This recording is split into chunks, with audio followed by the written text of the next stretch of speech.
What is up, everybody? Welcome back to the Big Five Pod. We have reached our 70s, episode number 70 here. Of course, I'm your co-host, Kyle Morello. We've got co-host Jay Cope with me. Cope, feels good to do two episodes in a row again with each other. I know we haven't, between you being sick and me and Callie, we haven't had a ton of that recently, so it feels good. But how we doing?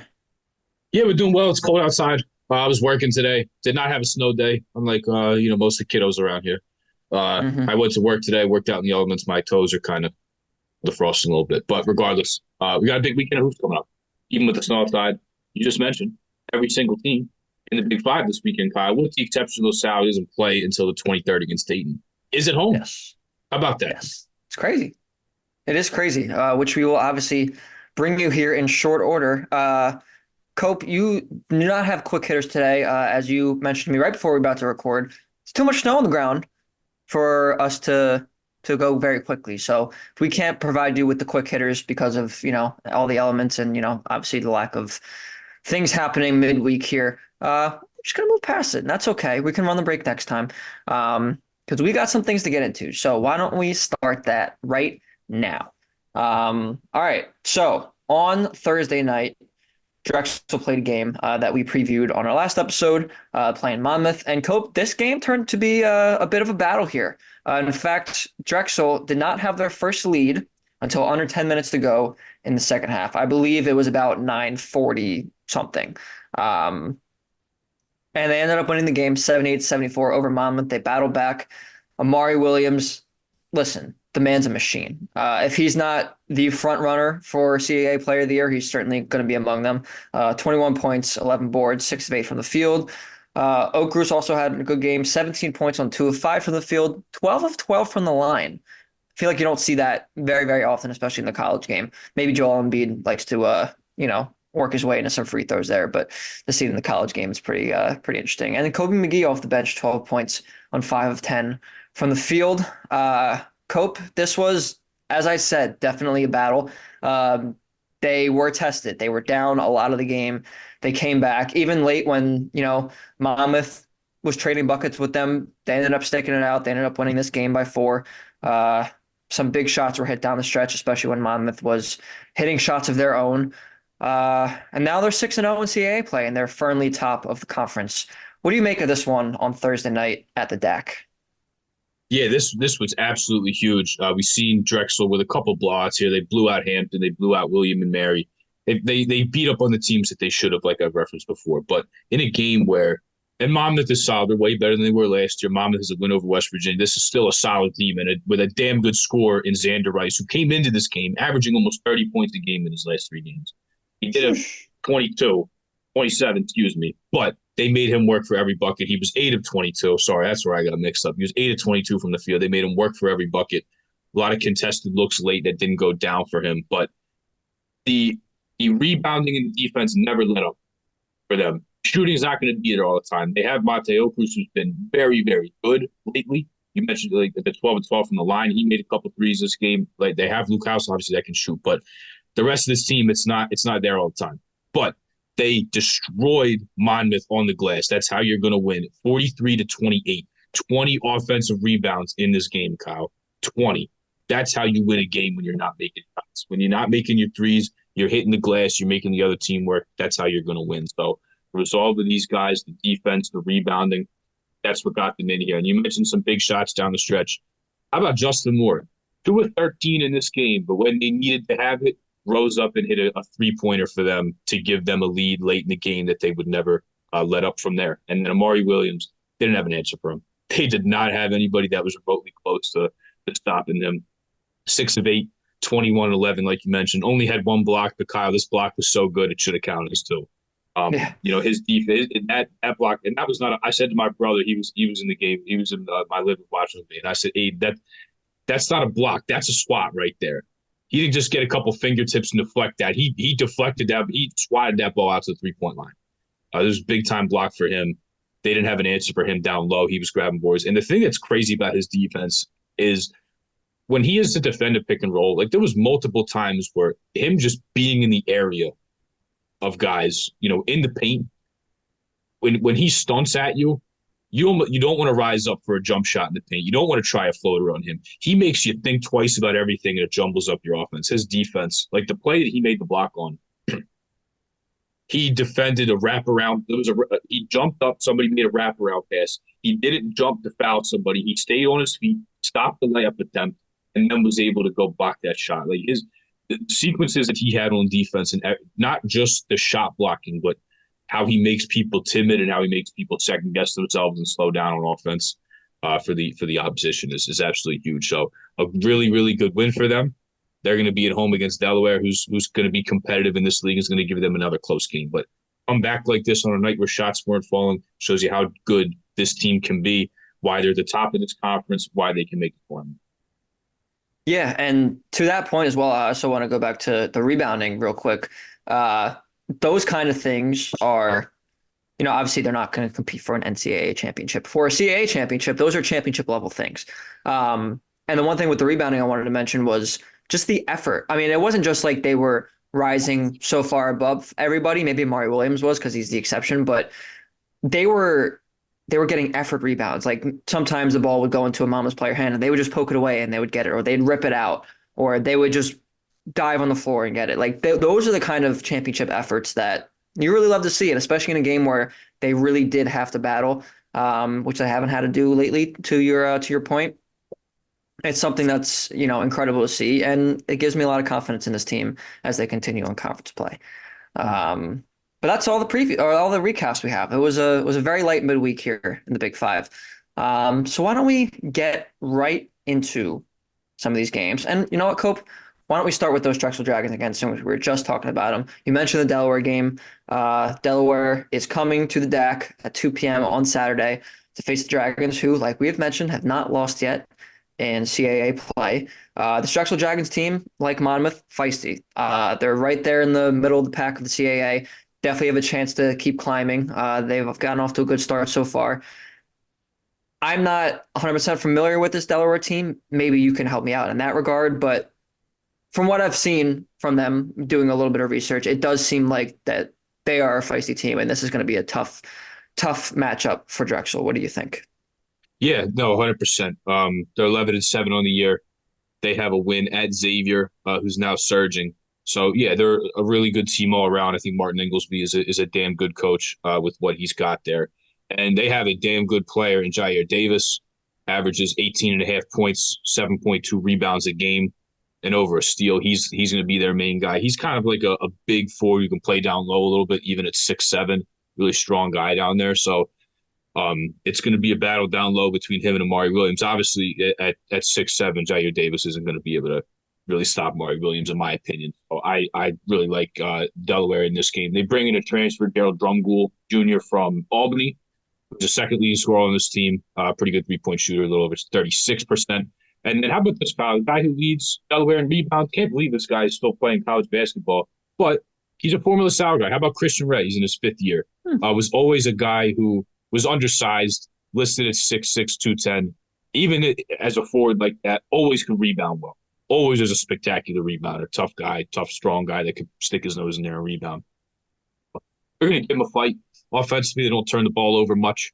They're in the top 100 in the country, according to KenPom, in turnover percentage offensively. Not a great offensive rebounding team. Not exactly a huge team here either. So I think this could be a game where Amari Williams starts to run wild a little bit. And I do think Drexel will pull this one out. But it's going to be a close game here. When Drexel has to go to Delaware, that'll definitely be a close one as well. Oh, two teams that are, I think there's definitely a basketball rivalry here. They're close together. Delaware made the tournament 2 years ago. The year before them was Drexel. So yeah, two of the better teams in this conference. I think Drexel pulls this one out. But it'll definitely be close. I think it'll be another Monmouth type game. Not so much though to come back from the lead, but I think this will be a kind of 1-2 possession game throughout. But I'm going to go with Drexel. Like the experience they have, like they showed you that even on a night where the shots were falling for them, they could still pull out a victory against a good team in Monmouth. So I'm going to roll Drexel here, Kyle. Yeah, I'm gonna have to agree with you. I definitely think it will also be a close game.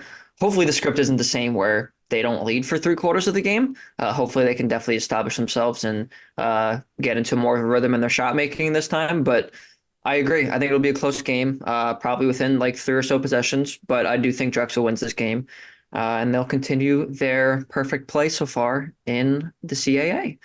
All right, another game at 2 o'clock on Saturday is Rice at Temple. And Cope, I do have to admit, this is not the prettiest game in the world. This does not have the makings of a capacity crowd at the Leocore Center. But it is a game in the Big Five, and it is a game we're going to go over. Temple looking to get right. They were coming off the 77-64 loss against SMU. They have not really had a good run of it as of late. So this is definitely a game where I could see them, trying to get right, trying to get the wheels back on track here for Adam Fisher and company. And it's interesting, like we mentioned, all five games that are on Saturday are home games for the Big Five teams. So they are going to have some competition for some crowd here. But I do think it's a game that they can win.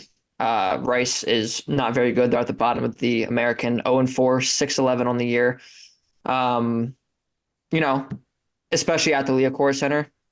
I think this is definitely a game Temple can win, but they haven't exactly been great as of late. So what do you make of this one? Yeah, I agree. I think this could be a get right game for them. They're 1-4. They're not doing too much better. And I think if there's a guy who's due for a get right game, Kyle, because two of the last three games they've had have been on the road, and then they played a East Carolina team that's real physical in the way that they defend. I think this is a get right game for Heisman Miller. Look, Kyle, these stats are alarming for a player of his caliber. He plays the most minutes of anybody on the team, plays the most minutes of anybody in this conference. He is 0 for 20 in his last three games from three, Kyle. 0 for 10, 0 for 6, 0 for 4 against East Carolina. He is 0 for 20. And in that stretch, Kyle, he's averaging 7 points a game. He has 21 points over his last three games. So for a guy like him, he needs to get right here. I think this is a big time get right spot for Isaiah Miller, because as he goes, Kyle, this team will go. He was 3 for 16 the last game. He was 2 for 11 the game before against North Texas. 1 of 8 against East Carolina. Yeah. Oh, the stats are rough. This is as bad as probably he's ever shot. I would argue, Kyle, this is probably the worst Heisman Miller has ever shot in his entire basketball career. Would not be So surprised. I think he's due for a get right here. He's too good of a player and too important to Temple. Temple, Kyle, they're not going to win any games with him playing like this. Especially offensively, because he's got to set the table. He's going to defend the opposing team, maybe their best player. He's going to get steals for them. He's going to generate events on defense. He's so important to this team that when he's putting up performances like this, they're not going to win any games. They just aren't. He's too good of a player for this to keep happening. So I think this is a big game for Heisman Miller that in turn gets Temple a win here against a team that at home they should definitely beat. So meet Temple here. But more importantly, this is going to be a win for Heisman Miller because way better than these last three games statistically are showing. Agreed. And the talent that he is. He's shown it. Obviously, this year carrying the load on the offense has definitely been an adjustment for him. It's not something he's been used to over his first 2 years at Temple, but now, obviously they had a lot of people leave, and it's been his time, and he had some really good games to start of the season, but this stretch here, the last three games, has been very concerning. So definitely get right game for him. Definitely get right game for the Owls of Temple. There's two Owls in this game. Um, and I'm also going to say Temple's going to win this game. Probably closer than we would like, but I am going to go with the Temple Owls. All right. We got another game in that same hour at 2:30, Hagan Arena. Duquesne is coming to town to take on the St. Joe's Hawks. Cope, to your excitement, this game is not on Flow Hoops. This game is on USA Network. It is on national television, so you do not have to worry about that site. But this Duquesne team, interesting start. So St. Joe's obviously 1-3 in the A10 so far, not doing too well in conference play. Duquesne is the only 0-4 team in the Atlantic 10, which is surprising because we know how good they can be. Obviously, it doesn't help that Day-Day Grant is in concussion protocol. He missed Tuesday's game against Richmond, which they lost. He's their leading scorer, over 18 points a game. Also leads them in minutes at over 33. And St. Joe struggled against this team last year. They were 0-2 against Duquesne.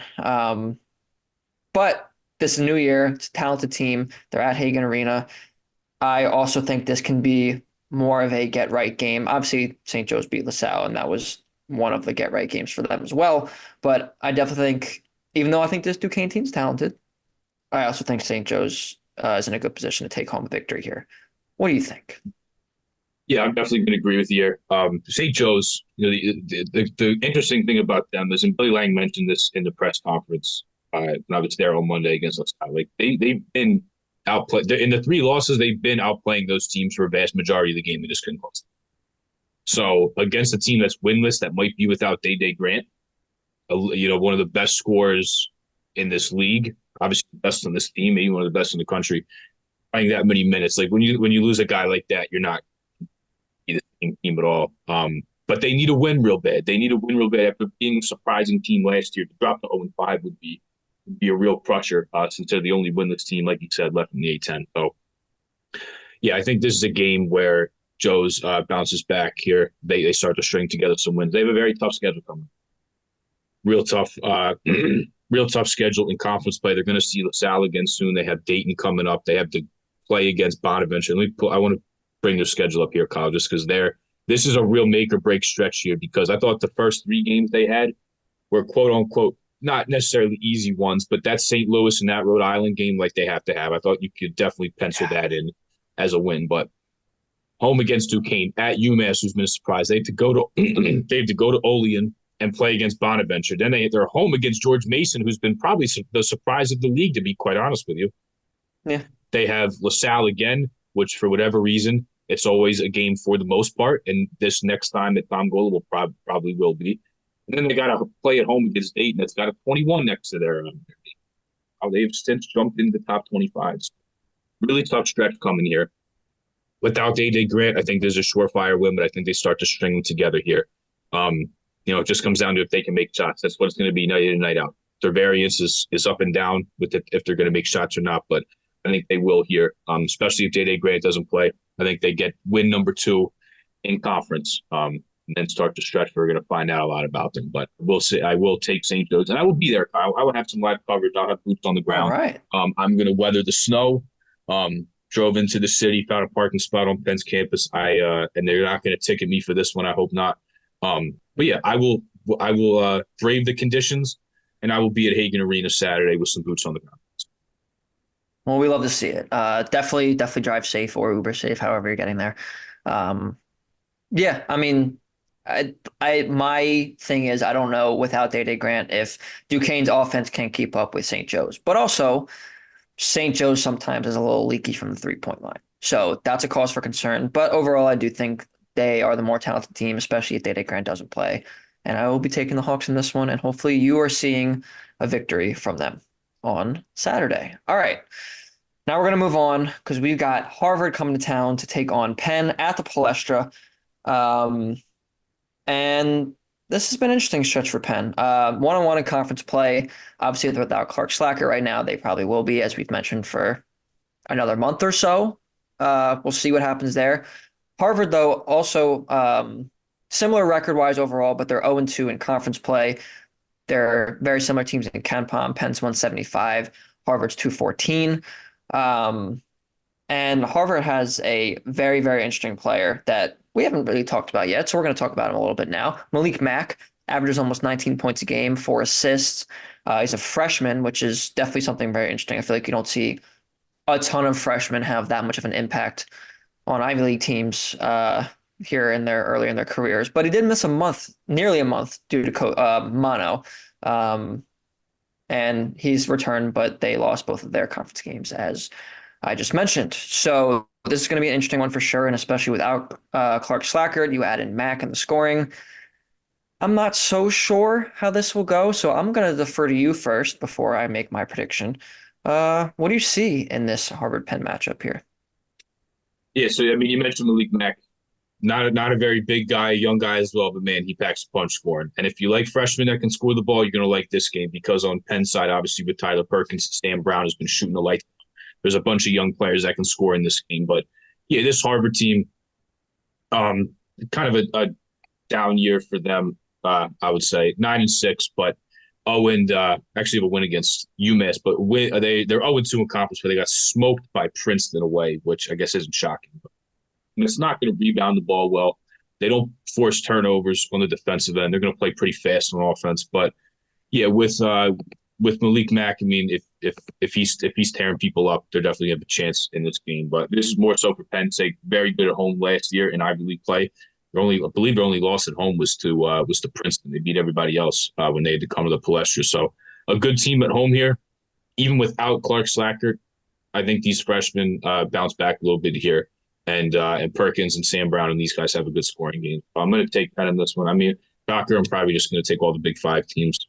Yeah, I mean, probably same. We'll But we see got about our another next one. preview here, Yeah, yeah, but yeah, this dude can score the ball. He's a sight to see. He's going to be a player for however long he decides to stick around in college. But I think Penn here is kind of due for a good game from Perkins and Sam Brown. So give me I'm going to take Penn here, even with Akbara on Harvard. You know, they're kind of a two-man show with Malik Mack and him. So I'm going to take Penn here to protect their home court. Like I said, they started out with a loss at Dartmouth, and then they had a close game at Brown. They lost to Princeton the end of the year, but on their home court last year, very, very good. This is how they're going to build a resume to get in that top four. Got to win your home games.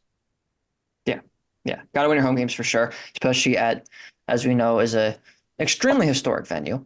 Um, so definitely important there, and hopefully they can keep up their track record that they proved last year. It's very tough to win at the Palestra, so hopefully they can keep that up as well. That game, by the way, 6 o'clock ESPNU for those who are interested in tuning in. All right, Cope, we got the last one. We got the big one. Obviously, we had to save this matchup for last. And so why don't we get into it here? The number one team in all the land is coming to the city of brotherly love. Uh, UConn, number one team in the country, at Villanova, 8 o'clock p.m. on FS1, nationally televised game. And this is going to be an interesting one here, Cope. Obviously, Villanova has been pretty good in conference play so far. Maybe not quite as good as UConn, but they've been pretty good in conference play so far. The one most important thing in this UConn matchup is the health of Donovan Clingan. He had been out since mid-December. He played Wednesday versus Creighton, had 6 points, 5 rebounds, 2 blocks in 15 minutes. Going into the year, I thought he could be a player of the year candidate. I mean, he was phenomenal off the bench for them last year behind Adanogo. One of the reasons why they won a national championship was because of the minutes that Clingan provided off the bench. And you can't forget about Tristan Newton either. I mean, he's All-American type season. In his fifth year, averaging 15 points, 6 rebounds, 6 assists. If you didn't know by the number one ranking, this team's loaded. Even though they got some guys to the NBA, this team is still loaded, and Dan Hurley's got him playing well. It's going to be a very, very tough matchup. I don't know if I'm going to take Villanova in this one because as much as I think Villanova has the upside to pull off an upset like this, consistency definitely something we have to see from them a little bit more often. They've been better, a lot more better this year than they were last year for sure. Obviously, different team, but this is going to be an extremely tough matchup. But they're at home, which is definitely a benefit for them. I think I'm going to lean UConn though, just because they are rolling right now. They are the number one team in the nation. Klingen's back. Will probably provide a problem for Eric Dixon. Though I will say though, Cope, and I'm gonna let you go off on this too because I know how you feel about Eric Dixon going up against people bigger than him, but he has had some success against people who are more traditional centers like Ryan Kalkbrenner, for example. So I'm gonna go UConn. I think it's gonna be close. What do you think? Yeah, I think it can be close as well. And yeah, you look at Dixon's numbers against Kalkbrenner when he, shoots the ball well and draws Kalkbrenner out to the perimeter. I mean, look what he did to Armando Bacot in North Carolina this year. He had a career day against a fifth-year big that's one of the best in the sport. So it's not really a cause for concern. I don't think you should be like, wow, he's going to have a rough game. Like he plays well against these guys. The problem is Clingan is such a good defensive center. UConn is one of the best defenses in the country. You wonder why, because you have a guy like Clingan who can hang. And Samson Johnson has filled in admirably, but now that you have Clingan back, I mean, if he would have been healthy to start the year and he didn't get hurt again, he would be an All-American, Kyle. He'd be right up there and would be on one of those teams for sure. So it's just how well-rounded they are. Tristan Newton setting the table, also being able to score, being able to facilitate, to stick his nose in there and rebound. And a guy I want to highlight here, Kyle. This team lost Jordan Hawkins last year. A terrific shooter off of movement, a terrific athlete. And I know they brought in a guy who's not the athlete that Jordan Hawkins is, They brought in Cam Spencer from Rutgers. This guy's a dog. He's tough. He's gritty. He basically almost to me like reminds me of he's a Hurley player. And this dude, Kyle, leads this team in points, leads this team in steals. He's shooting almost 47% from three on 6 attempts per game. That's crazy. To almost 20 games. That's wild. Yeah, That is that is crazy to something. be shooting like that. Those are Steph Curry numbers. Those are Ray Allen numbers. It's insane. Um, and then you add in the fact Alex Caravan has been awesome this year. As a freshman last year, he was good. He's taken another step to be even better this year, rebounding and shooting the ball. They have a freshman in Stephon Castle, who I really like, who's athletic. He's bouncy. He's going to be able to defend the perimeter very well. They're just so well-rounded in so many areas. There's a reason why they're the number one team. They do a ton of things well. I was watching this Creighton game, Kyle, on Wednesday, and Creighton was missing some open threes, but Trey Alexander had a rough game. He had to work for the 3 baskets that he had. They just, as Mark Zumoff says, they locked all windows and doors. They held Creighton to 48 points, Kyle. They held him to 48 points. They're so good in so many different areas, so many good players. They had a bunch of guys return from last year's team. So yeah, they're a force to be reckoned with. Surely, a national champion favorite, given that they're number one right now, and they have 2 losses. One is at Seton Hall, the other's at Kansas, which is an impossible place to win. It's almost. So I'm going to roll with UConn here. They can absolutely repeat. They lost a lot of pieces, but the guys they had coming back and the guys they brought in, like a Stephon Castle, there's nothing to not like about this team. They are terrific. Defense, scoring, shooting.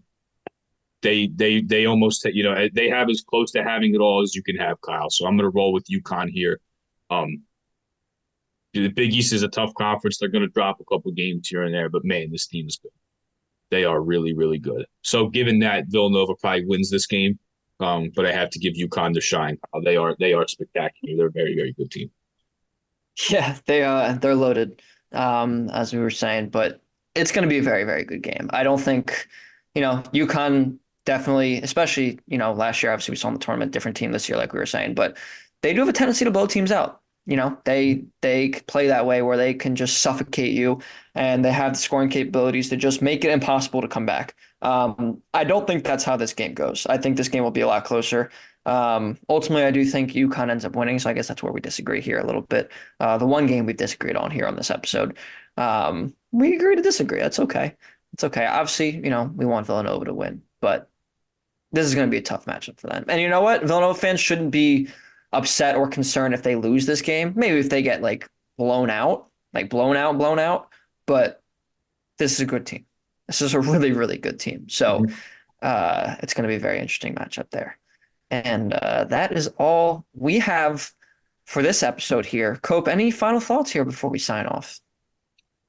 No, no, stay safe out there. Yes. Been snowing all day. Stay safe out there. Bunch of good hoops on. Kyle, we have 2 months till March Madness. 2 months. 2 months. Time is flying by. A lot of good hoops going on. Excited to go to St. Joe's tomorrow. Excited for this Nova game that's coming up. Should be really, really good.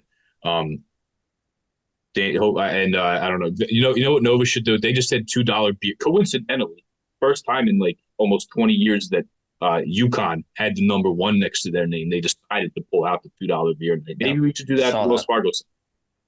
Saw that. Well, Maybe they had number one next to their name last year for a little bit. they were 2 last year. I Were don't they think only up ever, 2? Okay. I think they got because then I think they were as high as 2. And then they went on Um, that losing but streak. then they lost 6 of 8, and Yeah. then you take away that 8-game stretch, they were the most dominant team in the sport. But yeah, maybe we should do $2 beer night at Wells Fargo. I guarantee you they're not because they got to make their money too. And the beer, they have to charge you $20 for a tall boy. But that's I'll rate about that That's later. another rant But for another day. anything for a win over the number one team, anything for a court storm at Wells Fargo, we should be thinking $2 beer night. Yeah. Very, very interesting time for them to pull that out. But it worked. It worked. Also, Can't. one last thing, not to interrupt you because we No, you're didn't good. cover this. The Drexel game last night was on CBS Sports, so I didn't have to go to Yes. Flow Hoops to watch it. That was awesome. They should do that more often. They should do that more often. I mean, hey, St. Joe's isn't playing on there. I know A10 usually gets on national TV a little bit more than the CAA. But yeah, man, we can't wait for Flow Hoops to not have these games anymore. So, on that note, Cope, thank you all for tuning in. Very, very, very much appreciated. As always, you guys know that. And we're getting closer to March, so definitely want to make sure you keep tuning in. So, if you want to do that, make sure you like and subscribe to our YouTube channel. Make sure you follow us on Instagram and Twitter at Big Five Pod, and make sure you check out our audio only versions on Apple Podcasts and Spotify. And with that being said, enjoy the games this weekend. Stay safe, like Cope said, and we will talk to you all next week.